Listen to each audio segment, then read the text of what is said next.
Spurs goalkeeper to claw it away. It's a very decent save, but the West Ham fans, I'm sure, will be thinking we need to be seizing these opportunities, because this Hammers team have not kept a Premier League clean sheet since August. They've got one at the moment. Tottenham 0, West Ham 1. Absolutely stunning goal at Anfield, Sarah Mulcairns.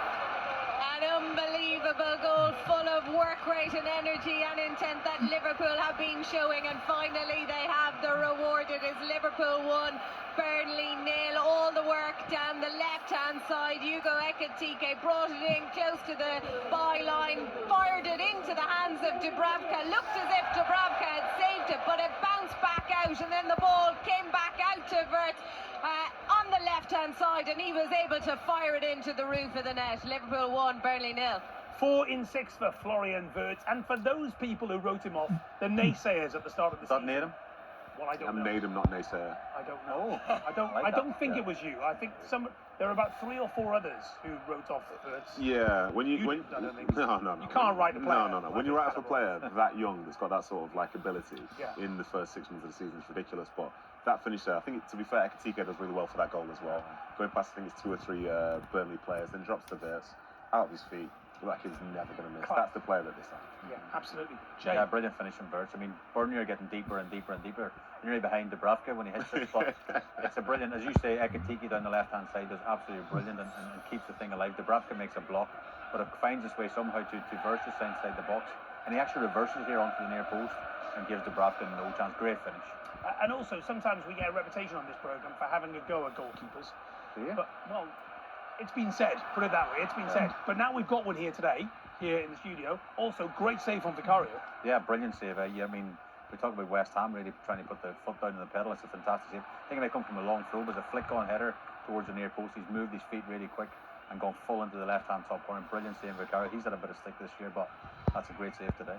Don't worry, Nathan, we'll have plenty of time to hammer goalkeepers. I know, it's inevitable. Wouldn't do that, Pat. You wouldn't do that today. Tails all this time. Back to Stadium of Light, Adam Cottier. Where it is Sunderland 1, Crystal Palace 1, but Crystal Palace very nearly restored their lead.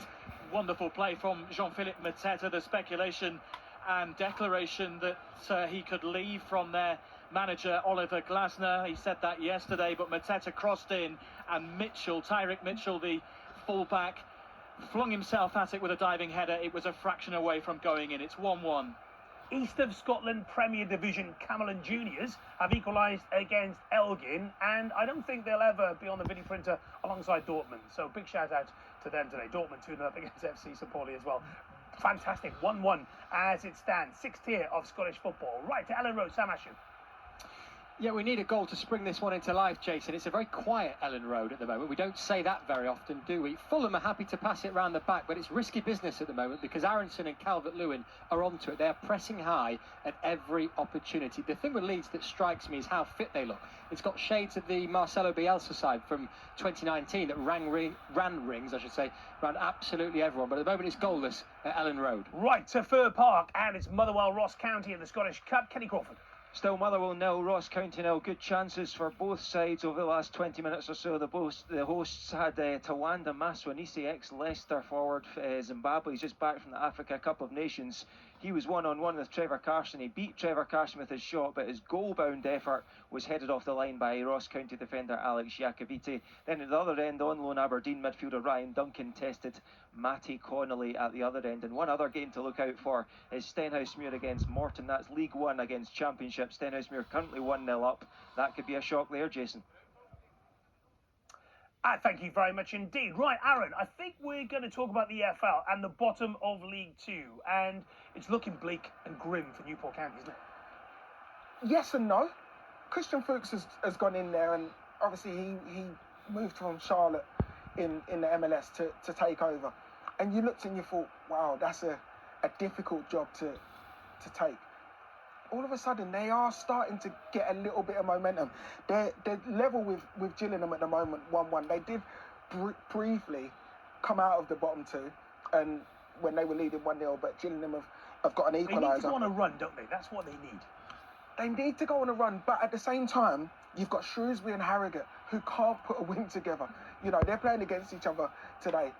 Crawley as well in that mix. Only 1 point separates the 4 teams. So if Newport are able to go and get a victory today, they will move out of the bottom two. How big, for the first at time. the bottom of League Two, how big is the loan market at this stage? Because a lot of these clubs don't have a lot of money to spend, do they, when it comes to January signings? And Newport County have had a few players this week on loan.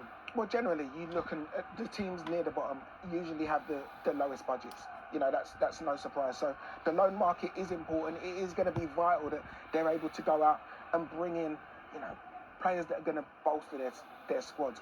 But it's about the quality. It's not about the quantity, because especially when you're battling at the bottom, do players really want to go and have a relegation scrap? You know, Because that's what it is. And that when is- you look at it. That's exactly what So it is. Newport bottom on 18 points, and then you've got Harrogate on 19, Shrewsbury Town on 20, Crawley Town 20, Bristol Rovers are not out of it either, 22. Well, Bristol Rovers have had a torrid time. You know, started the season poorly, then had a brief period where all of a sudden they put a little bit of momentum together, and you thought, right, this is the Bristol Rovers we're expecting to see. Well, they fell off a cliff. You know, I think they're 10 games without a win now, and I don't see that changing. But I think in that short period of time, they probably gathered enough points to just keep them above the line. Yep, fascinating stuff. Thank you very much indeed, Aaron. Right, back to the Stadium of Light. Adam Cottier. Where the half-time score is Sunderland 1,